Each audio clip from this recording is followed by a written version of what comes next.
As a baseball coach, one of the things that really confuses me at times is how much stock my players, and yes, even their parents, place on the bat that their player swings. I'll watch some kids walk into the dugout with their bat bag with upwards of 4 bats sticking out. After the first at bat, if that player doesn't get a hit, they'll switch to a new bat. And if that one works, they'll stick with it till it doesn't, and then it's time to change bats again. Occasionally, a parent will even motion for me to come over to the side, and they'll tell me, hey, tell little Timmy or tell little Johnny to switch bats for the upcoming at bat. And I so badly want to tell the player and their parents that there is not a bat in the world that can make someone a good hitter. A $400 bat will never fix a $2 swing. But they think that's the key. They're looking for some substitute compared to doing the hard work of fixing their swing and becoming a good hitter.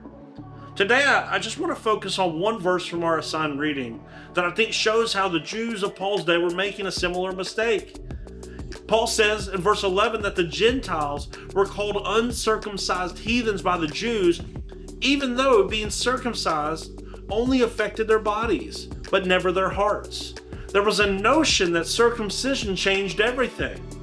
Paul says that if it didn't affect the core issue, the heart, then it was all for nothing. They were misled in their thinking. Sort of like thinking that what bat you swing can make you a good hitter. One thing does not equate to the other. You're missing the point if that's what you're thinking. But what does this mean for us today? Well, modern Christians are no longer using circumcision as the justification for their right standing with God. However, they use plenty of other outward things to do the very same. I'm sort of convinced that church attendance is the new circumcision. It's that thing that someone points to and says, see, that's what makes me a Christian, whether it's actually affecting their life and changing their heart or not. Perhaps for some people it's their giving or their service to the poor or certain behaviors that they now do or certain behaviors that they don't do any longer. They're always looking for some outward way to justify the lack of transformation on the inside. Just like a bat can't fix a hitter's mentality or their swing, church attendance or any other substitute can't change your heart. Only true faith in Jesus can do that. So here's my challenge to you today.